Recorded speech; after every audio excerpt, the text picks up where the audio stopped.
Yo, what's up? This is jazz saxophonist Mike Phillips, and you're rocking with me on When Zay Zay Met. And today, Zay Zay met me, Mike Phil Lee, rocking to the bottom to the T.O.P. Bars. Treat them like they wanna be treated.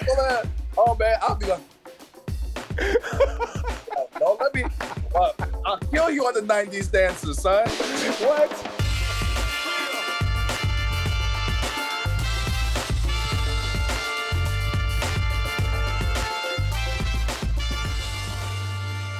¿Qué pasa con mi gente? I am Zay Zay, and welcome to When Zay Zay Met. You know what? There's a little extra music in my life today, boy. I have the pleasure of chatting with an acclaimed talent whose latest album, City Lights, is available right now. This is world-renowned musician, pathfinder, and all-around great guy. Ladies and gentlemen, show your love, Mike Phillips. What up? What up? What up? What up? Man, like I love that introduction. But like what Biggie said, rule number 4. I know you heard this before. Never get high off your own supply. So yeah, but that's all right because it's my supply. High off my own supply, though. I love it. I love it. Thank you so much for joining us today, man. I really appreciate that. It's nothing but love, man. City Lights, your new album. It's actually out right now, or your latest album, I should say. It's out right now. You are essentially a world-renowned jazz musician for your personal projects, but you've toured with everybody, right? And you've done all kinds of music, all kinds of genres. But for your personal music, jazz, what draws you to that particular genre? I think the intensity retainment of culture. Jazz is one of those genres that it still retains the intention of the culture, which is very important. I stand on the shoulders of Coltrane, Sonny Rollins, Stitt, even the great women of jazz, Ella Fitzgerald, Sarah Vaughan. So there's a lineage that if you respect, it will always come out in the music. And that's important to me, not just sonically, but culturally. Absolutely. Jazz, it's the precursor, right? It's such a seminal genre. It was the precursor to soul, to rock and roll, to hip hop. All started by black musicians, all black music, and culturally significant, so much so that once it was done, everybody wanted to do it, right? Once it came onto the scene. And there was a whole culture too. So the lingo knows like, yo, that's a cool cat. Right. You dig that. So it was the music, but it was also the culture around the music. And, all of it culminates from the Negro spiritual, and as a culture, I think we always need to be fascinated not with the leaves of the tree, but the root of it. So the Negro spiritual, then you have jazz and soul, gospel. So and then as you go up, those roots turn into branches. Those branches turn into leaves. But we always have to remember where all of this came from. So jazz, it's one of those things where it's at the root. So you have a constant generational and cultural reminder of the power of the music, where it came from, and the struggles that people had while playing the music. Yeah. So interesting that, when this music was popping off, the Harlem Renaissance and heroin just mysteriously popping up in all of the urban places just happened all at once. So, not only they had to fight the things that America handed to them, but they had to fight drugs just mysteriously. We say mysteriously as I jag over, as we say mysteriously, but we all know like that stuff just didn't pop up out of nowhere. These musicians had to face that, the addiction that came along with it from these drugs being in the community, the societal issues and still had to put, you know, the creativity first and still birth some of the greatest music of all time, even in the midst of all of that chaos and pain. Mm. So it when you look at it like that, Coltrane playing his behind off, but has to eat outside by the dumpster, or he can't go to a particular bathroom. So these musicians had to go through the emotional feelings of being loved for what they did, but not being loved for who they are. And that's an interesting position to be in as a musician, even back in the day. So I always pay homage to the shoulders that I stand on, not just because of how great the music sounded, but the struggle that they went through. The struggle. What do you think is your greatest way to pay that homage today? Like how do you embody that payment today? Um, by studying the culture, understanding it, speaking it, so it can live through the examples of my musicianship and the examples of me, speaking about it. Yeah. If you look at a relay race, it isn't about the runners, even though that's important.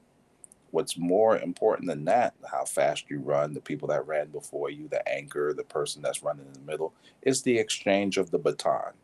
Yeah. Because if that's dropped, then everybody's canceled. There you go. Everybody's down. So making sure that the generational baton is exchanged correctly without it falling is truly important. And it's motivating to me to make sure that that narrative still um, is in place as far as me as a person and performances and speaking about the genre and the culture behind it.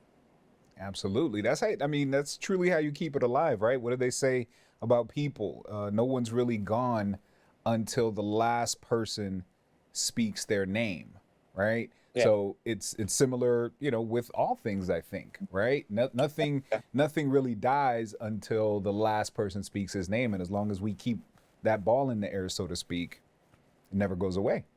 Yeah, it's all energy. So after you see, like, so I can play on the song and I can, make sure that, I live by the philosophy of the true meaning of art is not about this internal, it's not about this external perception, but its internal significance. Mm. So the art is extremely important and not making compromises because you know what? We all got a specific amount of summers left. If you're 80, you might have 10 summers left. Yeah, You're 50, you might have 40. yeah. But what outlives you are the compromises you make in your creativity that will live forever. And even the greatness within your creativity. We're still speaking Charlie Parker's name, still Yeah. speaking Coltrane's name.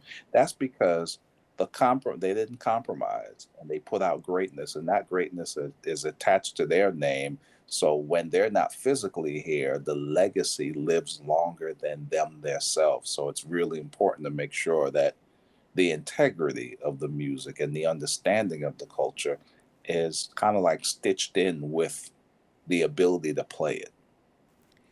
Have you found at all during your career that you've been asked to compromise? Oh, absolutely. Yeah. Absolutely. You have what we call smooth jazz now, the Boney Jameses of the world, other people like that, where they don't really dig into the culture, but they're like R&B saxophonists. Play a Mm. couple notes, invite the really talented, maybe the PJ Mortons of the world or somebody else to sing while they stand in the background. And you know, if I were to take some of those players and put them in a position to really play some straight ahead jazz, they wouldn't be able to survive because they're lunching off of the marketability of the urban culture without diving into the true essence of what the music is. So, you know, I'm not a musician that's going to compromise on that level because at the end of the day, I'm going to have to play my horn. And if somebody tells me, hey, can you play some Coltrane? I got to be able to play the culture and not just culture vulture off of the culture just so they can have some urban relevance. Right. So, you know, they say, okay, well, you can water down the music a little bit, and I just can't do it because it's It's not not in in you, my man. it's I'm too full of culture to Yeah. have anyone tell me what to do with the music that I find so dear. And again, Right. those compromises, whatever you make, you might be successful in business, but those compromises still get to live with you forever. So um, I don't knock what anybody else do, but at the end of the day, if you can't stand flat-footed and play the culture, then what you doing? Are you just Mm. lunching on the culture? And I say that to all the brothers out there who, you know, want to sidetrack, So I ain't a jazz player. I'm an R&B saxophonist. Okay, cool. Well, that works for you, fine. But for me, I got to immerse myself into the culture. I appreciate it so much that I'm going to learn how to play it and not be the guy that's just going to play a couple notes and keep it so smooth that now you turn the music into sonic wallpaper. Mm. Right. Right. That's I deep. mean, That's you big. want me on the show, you get facts. I don't I'm not shooting any shots, but I'm just gonna give you facts. I want some of these smooth jazz brothers. I want them in the jazz club, and I want to hear them swing. Mm. That ain't happening because they bypass the culture for commercial success without getting deep into their instrument. I see. And that's not the route that I want the young people to take. I want you to understand Coltrane, Charlie Parker, Ornette Coleman, Pharoah Sanders, Duke Ellington. I want you to understand it. I want you to be able to play it because once you have, just like I said with the root, any storm that comes, the leaves are the first to go. The branches might go too, but the root stays. Mm. That root is Louis Armstrong. So we go from genre to genre and stuff changes, and the storm of the industry and the changes that might come with the industry might come and go.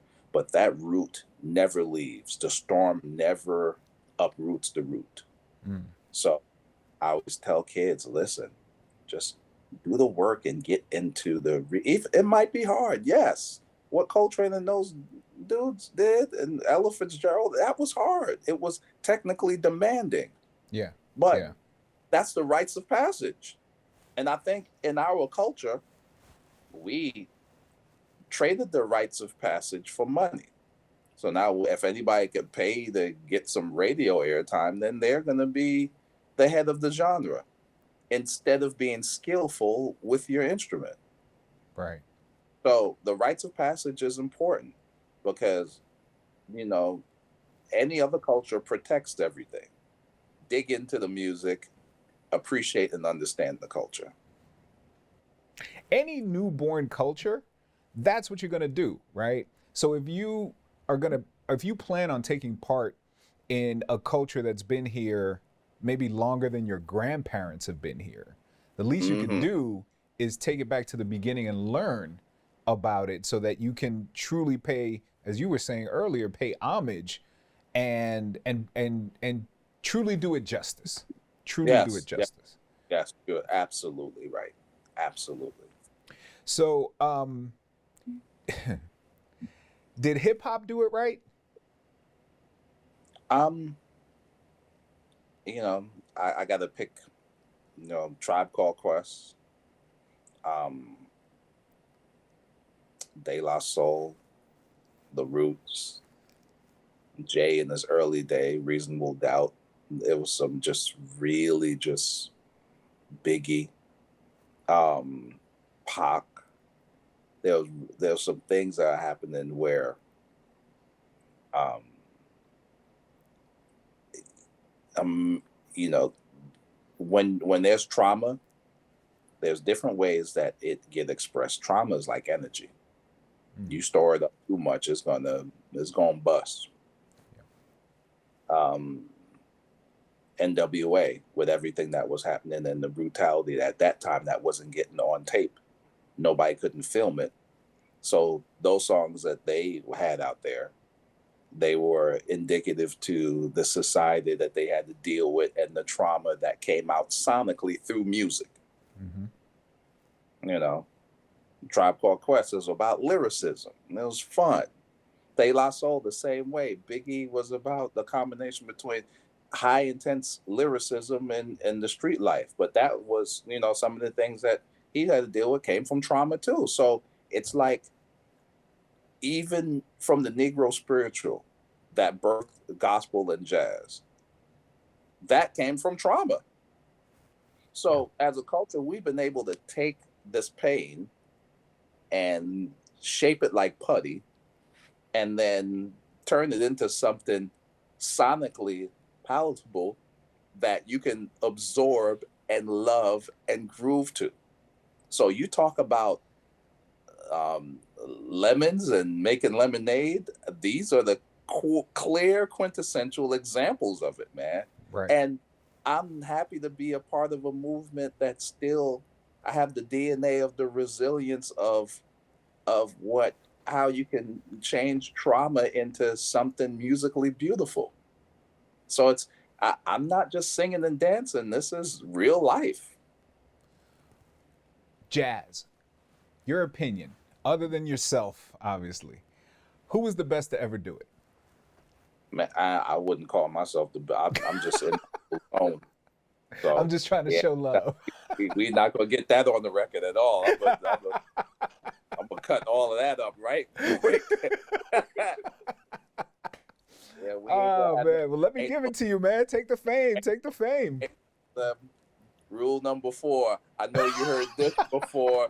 Never get high on your Your own own supply. We gonna go supply. back to that Biggie. We gonna go back to that Biggie joint all day because Oh my gosh, I love it.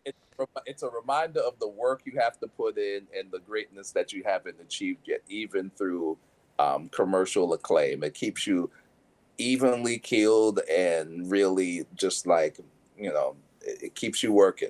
But Yeah, cats I do like, yeah. let's break it up. Con- Contemporary jazz, as in today, the Hmm. OG, Kirk Whalum, Gerald Albright. Um, Back in the day, Art Porter, um, Grover Washington, and George Howard. Mm. Those are my contemporary jazz cats, and I already mentioned the classical ones. So yeah, Yeah. as things morphed, the skill set became a little bit different, but it was still soulful and it was still connected in the lineage. Mm. You know, so there's some of these guys right now. He'll come out with the long hair and be like, "Hi, everybody." Got the black band behind them playing, killing it. Yeah. And come out here, got a fan on stage, so the wind is blowing in his hair like Fabio. Um, ain't playing nothing, ain't playing his way out of a paper bag, but everybody going crazy, and we're Mm. going nuts because we're not again the rites of passage. Now I'll tell you a story about Charlie Parker. Charlie Parker, one of the greatest alto players of all time. He came to one club and was playing the wrong stuff and had a cymbal thrown at him, and got kicked out the club. So Really? the musicians were like, he ain't really cutting it. And the crowd was like, he ain't cutting it. So this is a true story of what happened to Charlie Parker. Charlie Parker is one of the greatest alto players of all time. Right. And what he did is after that moment of embarrassment, he went back and practiced every day and came back and lit the whole world up. So what made that moment really great is the musicians and the people who were consuming the music were on the same level of understanding the rites of passage. You're not cutting it. That's not how we do in our culture. And then now we just accept anything. So Hmm. we got to make sure that even in the midst of being entertained, that we make sure that there's a level of standard and and things that are kept at a high regard. So there's no dip in the expectations of what the culture should be delivering on a night to night basis. But it Yeah. starts with the right passage, and it's okay to be like, oh, that's not cutting it. Because look what Charlie Parker happened. They told him that's not cutting it, kicked him out of the club, threw a symbol at him. He said, I'm gonna show you what it is. Boom. Came back and became the greatest, one of the greatest alto players of all time. But when we give people passes for it just doesn't fare well in the big scheme Yeah. of the lineage that the culture has set out for us to follow. You might give them some temporary shine, but in the end, it doesn't help anybody. It doesn't help anybody. It doesn't help the culture, and legends are The not root, made that way. yeah, the root. I go deep into the The root, roots. man. I love The roots. not only playing it, but understanding the stories of Coltrane. I met a guy yesterday. He kept on. He was telling me like all these stories about Jaco Pastores. Man, like he was telling me just like a whole bunch of stories. And I was at the dinner table, like, what? Just sucking it in. And that's what I'm talking about. We not only we got to be musicians, but for the sake of the culture, we got to literally be historians. There you go. Yes. Because if we're not historians, then there's nothing in this baton that we can keep, that we're going to hand it on to the next person. So whether you like it or not, you're just not a musician. In order to be well immersed in the culture, you have to be a historian, whether you like it or not. Mm. And that's what makes you better. That's what makes you better. Um, let's go back a little bit. Tell me about your upbringing. Where are you from? Money earning Mount Vernon. Money earning Mount Vernon. What was it like for you growing up when you were a kid?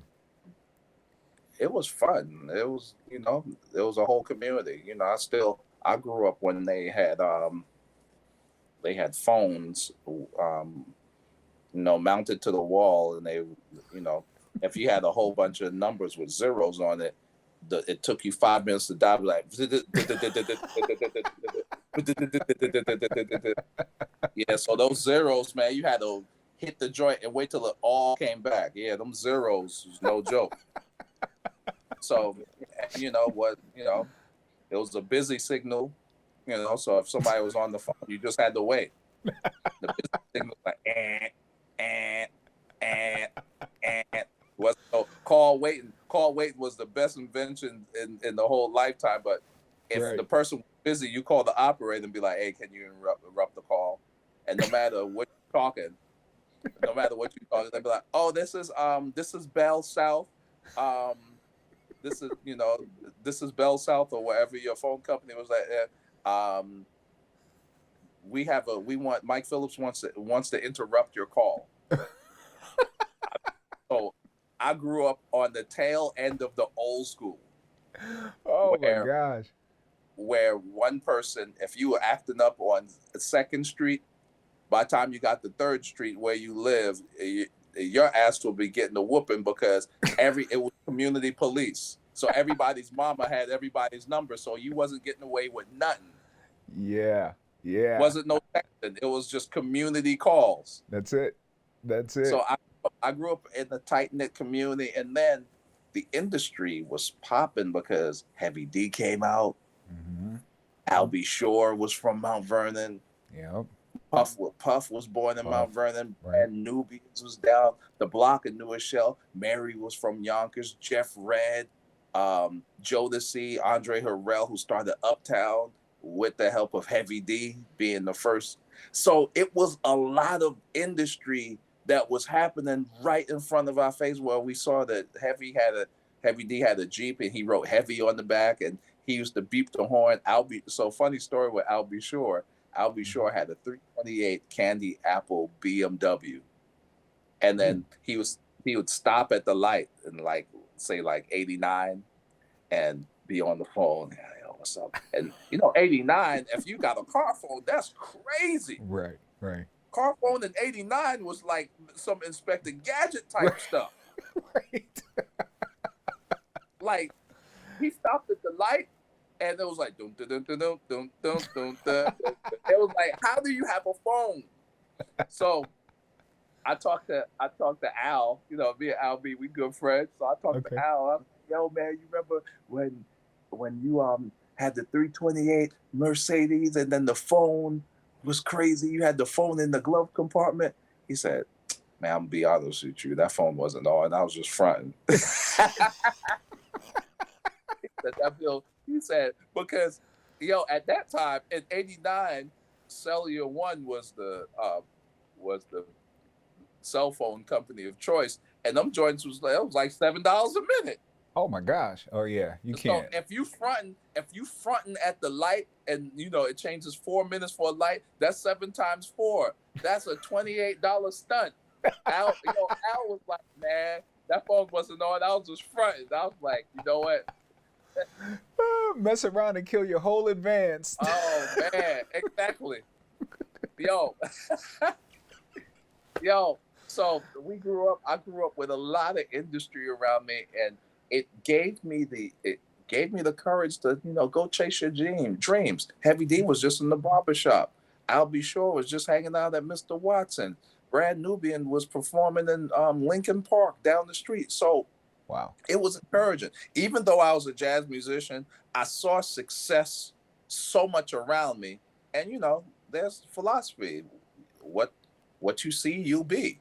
How there isn't more from Mount Vernon, I don't know, because I mean the ones that truly made it became legendary.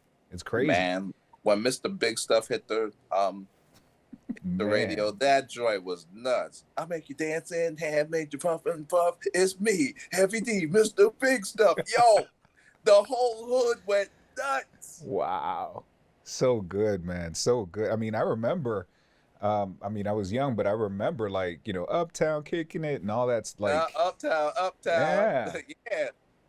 big stuff. Oh my goodness. Father MC. Remember Father MC? He's from Mount Vernon Yeah. too. Yeah, Father Yeah. MC. And then treat them like they want to be treated. That was Jodeci on that.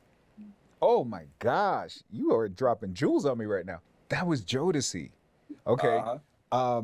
Oh man, Father MC, he had uh oh my gosh, I'm drawing a blank right now. Like one of my favorite old schoolies. Look, we digging in the crates. I just can't remember. All the crates are gray. I just can't remember them no more. Yeah. Right. Yeah, we don't got Serato no more. Like if you from the old school, they actually crates. The actually crates, exactly. Milk crates or whatever you could fit your. Uh-huh. If you didn't have the crates, if you couldn't get them from the bodega, you had to go get boxes. Yeah, I remember.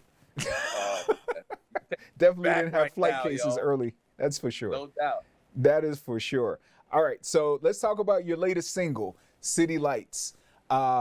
It's like what, the fastest added song in the US for jazz radio right now. That's crazy. That's amazing. Congratulations. Yeah, thank you, man. City Lights. Here's the crazy thing. It was written 40 years ago the by the man who is the founder and the CEO of the record label. Oh wow. Um, Okay. yeah. Shout out to Claude. I love him to death. He spent some time at Berkeley School of Music, um, playing music. But here's what's so special about this. In this day and time, especially when we got into the '90s, the actual Barry Gordys of the world who understood music maybe played it. They were getting replaced by bean counters who didn't have any talent, maybe understood the music a little bit, but not enough to understand the whole nuance of what it is to be a record executive. So the record executive changed from someone who clearly understood the music to someone who was just making sure that the accounting was good. Mm. So when the song was written, when Claude was basically, maybe a teenager, and it stays there, it stays in incubator for so long, and then I signed to the label, me myself, myself, Brian McKnight, Raheem Devon, a couple other people were with the label. And Claude said, I got this melody. And then that's how City Light was born. City Lights was born through a organic connection of a CEO of a record company still having a song who knows how to play instrument.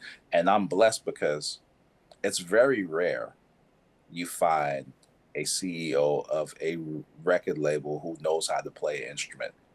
That's rare and still unfortunate that Yeah. the record industry now we're inundated by someone who say, yo, yo, yo, that's hot, son.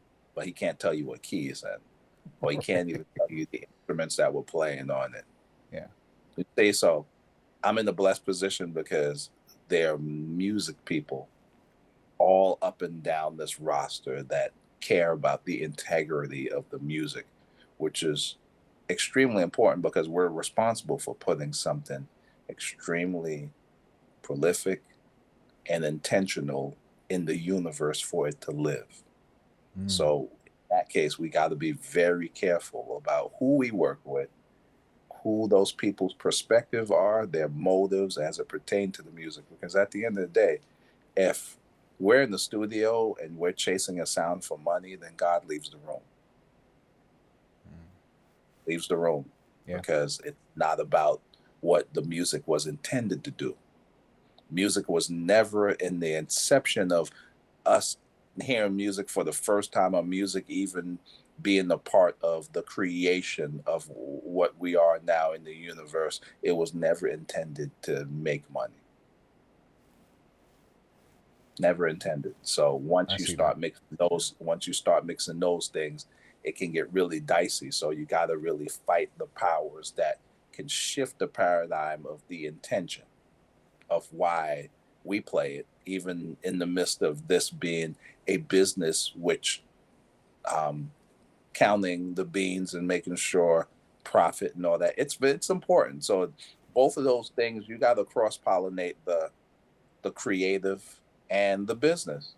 Yeah. But it I just want to make sure that in my journey that it's evenly distributed and not just all business or not just all creative. There it is. There it is. Balance. That's what life is all about, right? And Got listen, to find that that's balance. the key word. Yep. Got to find that balance. And speaking of people that you've worked with, man, my goodness, you have. I called you a pathfinder earlier because not too many people have done what you've done or do obviously what you do, right? Um, let's talk a little bit about the Jordan deal, right? You are the first musician that has been signed, The first non-athlete, the right? first So non you, period. yeah, yeah. You are the first non-athlete to be signed to the Michael Jordan brand for Nike. Tell me about Yeah. how that came about. Well, Michael was a investor in a label that I was on. When you look at Jill Scott, um, myself, we were on Hidden Beach Records, and Michael Jordan was a primary investor. So being around him, the people that the Charles and the Fred Whitfields of the world, who saw something different in me, they were like, um, I played the national anthem, and I didn't even get the Jordan gear. I bought all of the Jordan gear. So I Okay. buy the gear, and I'm playing, and Kobe's there, and Shaq, and the whole crew. And I play this national anthem, and one of the executives from Nike, he was like, man, this sax player killed it. It made me feel like watching Michael Jordan's first game and listening to Marvin Gaye at the same time.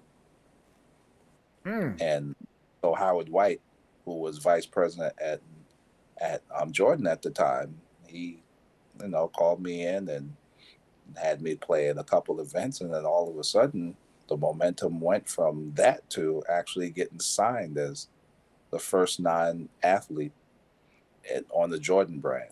And then I designed the Air Jordan 17, which had music notes on it.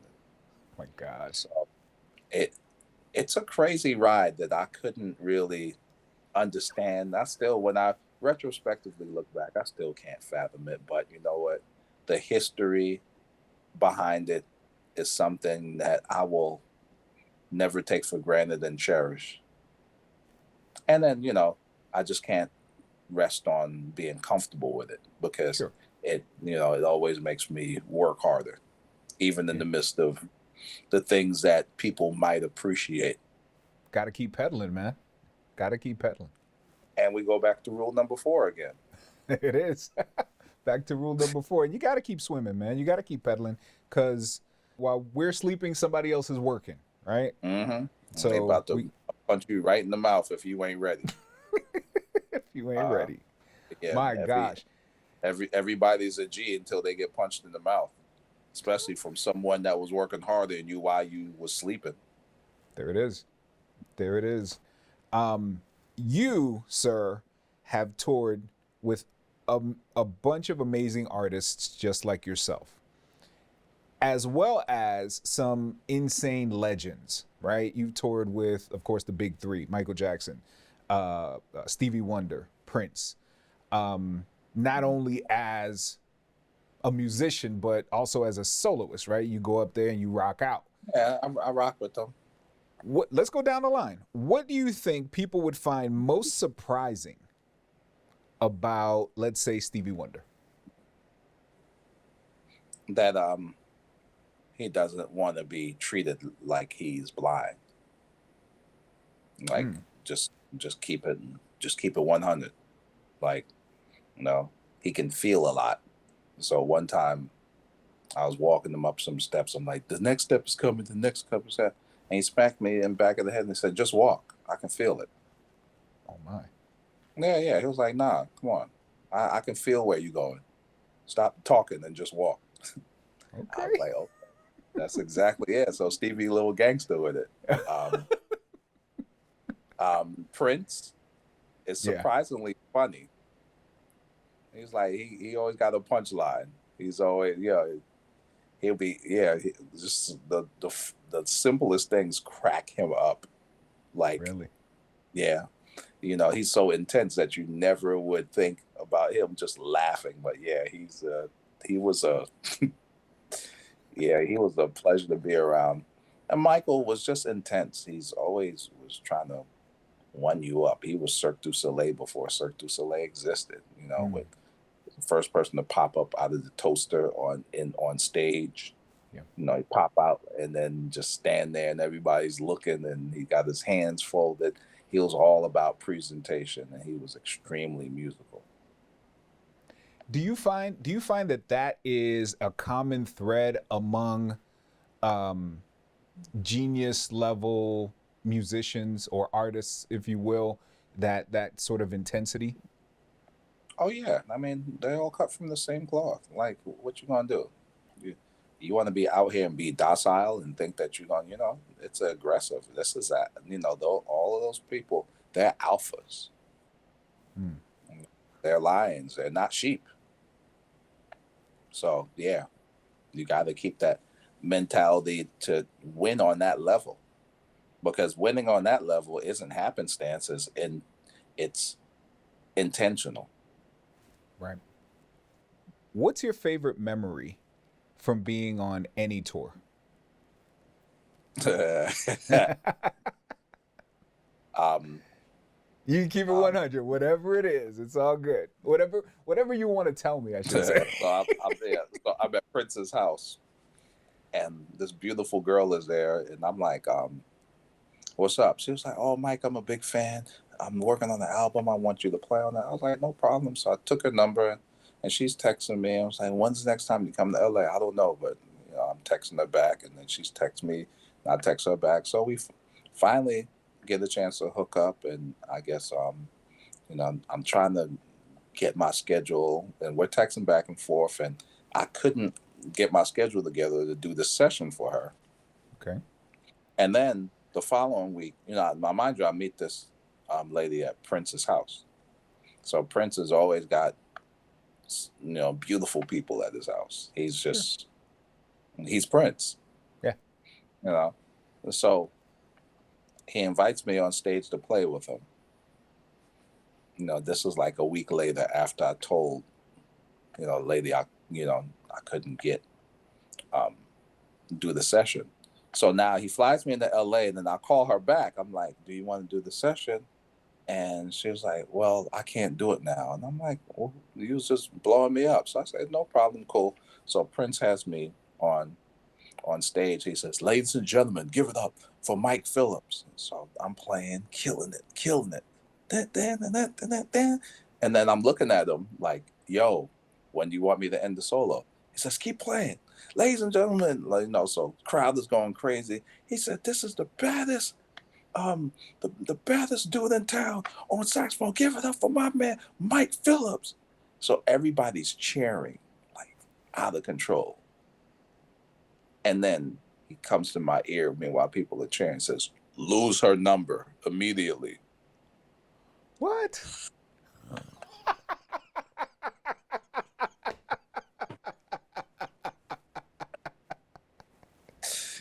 Oh man, I'm like, yo, like I wasn't trying to mess with your girl, man. She was, but he was still like territorial, man. He let me play. My lips got tired. He worked me like a mule, and then he turned around. He said, "Ladies and gentlemen, so they're cheering for me. I'm going. They going nuts. The crowd is going crazy, and he's bigging me up. I'm like, look at this legend, just give me so much love."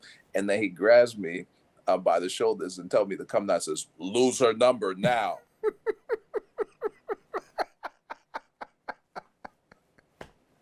Can we know who that young lady was? No. That's a triple G. I ain't gonna tell you. No. That's a triple G move. That's a triple OG move right there. That's so good. That is quintessential Petty Prince. That's Petty Prince. That at his finest. Lose her number. That's amazing. I'm sorry. I'm trying to keep it together. I just can't. I was like, yes, sir. Oh, absolutely. What else you need me to do? I'm like,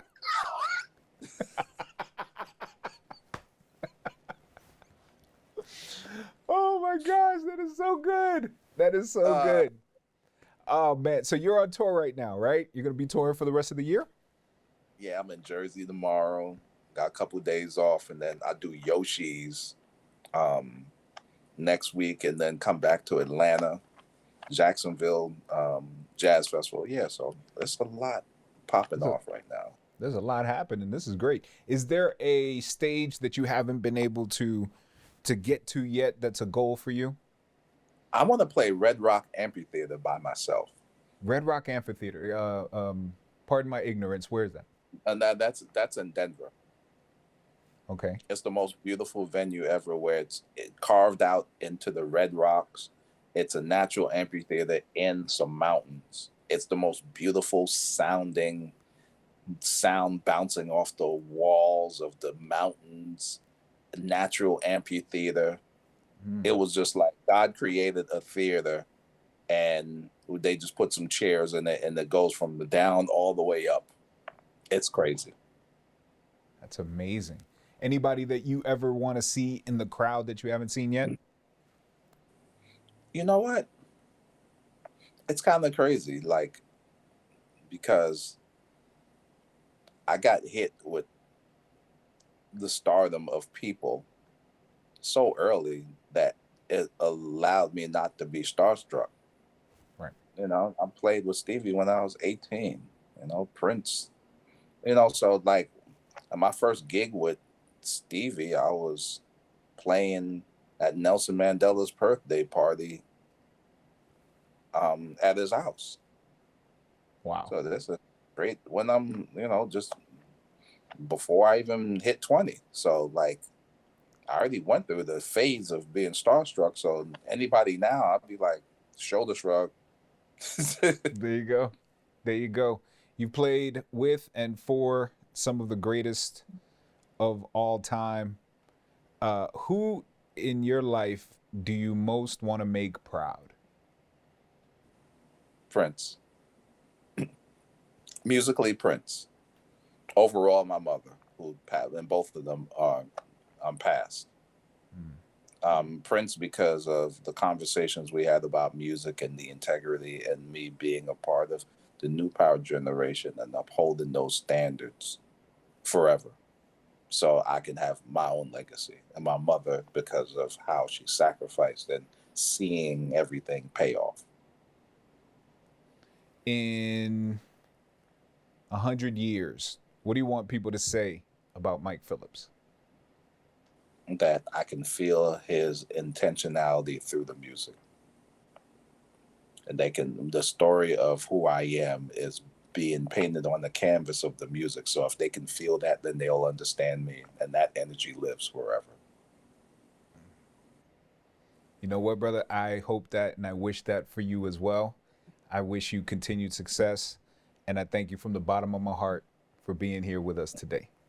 Thank you for doing the show. Well, man, loser number. I was like, this dude, man, like, that's what you.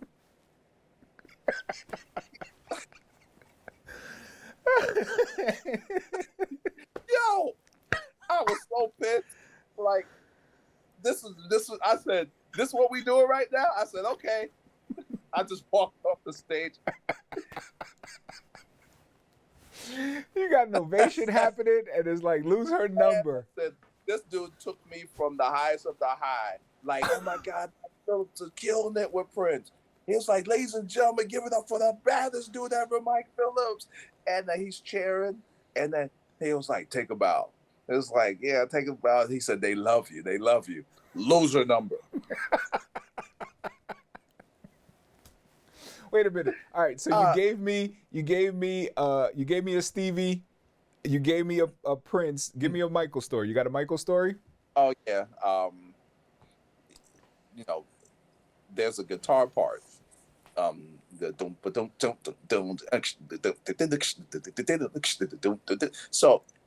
if you don't play those parts right, you know, Michael hears everything. He might not play an instrument, but he knows all of his rhythmic stuff. So the guitar player, John Clark, I guess he wasn't playing the part right, and Michael heard it. And Michael was like, he's gangster, so don't let the high voice fool you. He says, the guitar parts are wrong, and I can't dance. And if I can't dance, there's no show. Okay. Looking like, this dude about to get fired. I ain't got nothing to do with that. Like, and you know, gigs like that, they're really first class. Yeah. They will send you home first class, get you a car service. You gonna go home in style, but you gotta get out of here. Yeah. Right. You leave first class. You can leave rehearsal. You can keep your suite for the rest of the night. Room service on me. And that morning when that dude is right down there with your name, and he opened up that SUV and help you with your bags, you getting out of here. Yeah, yeah. So what I realized in that is artists that are connected to James Brown, rhythm guitar is absolutely essential to their movement. So when you look at James, when you get into about that all you see his feet moving and just you know, he's moving. So like rhythm guitar, and when it's pumping, it is a direct relationship with someone's feet. Yeah. So at that time, I'm thinking Mike is tripping, but in the total context of it, like rhythm guitar, that's why they call it rhythm guitar, because it sits in the cracks between what the drummer's playing and what the keyboard playing, and it gives you the rhythm to do this. Yeah, yeah. You know, that's what makes Nile Rodgers so dope, because he's one of the dopest rhythm guitar players. So when you hear Freak Out, yeah, see all that rhythm guitar, that you have to dance. Yeah. So yeah, Michael, if his guitars ain't right, he ain't dancing, you going home. How about that? First class too. You're gonna be right in first class, eating steak, everything, but you getting out of here. Don't ever don't ever let people think that when I kicked you out that it was so hard that your ass was hurting. No, I'm gonna treat you right while you get out of here. Oh my gosh, I love it. I love it, man. You are a font of stories, man. This is great. This is great, man. We got to have you on more often. Oh man, just holler at your boy, man.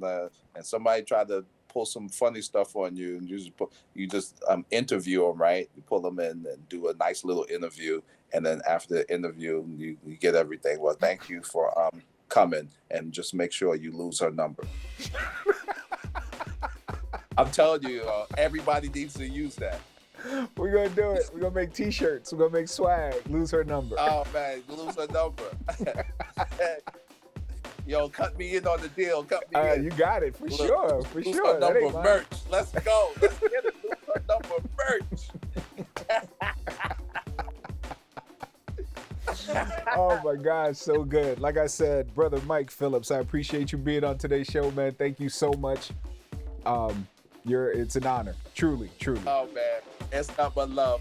I enjoyed all of this, man. We'll talk soon, man. Yeah, let's do it again. I appreciate you. Yeah, let's do it again when the album comes out. All right, no doubt. I'm gonna give you my number. Don't lose it. Okay, I'll talk to y'all later. All right, brother. Take care. Thanks. Have a great night. All right, later. Peace. Be easy. Love.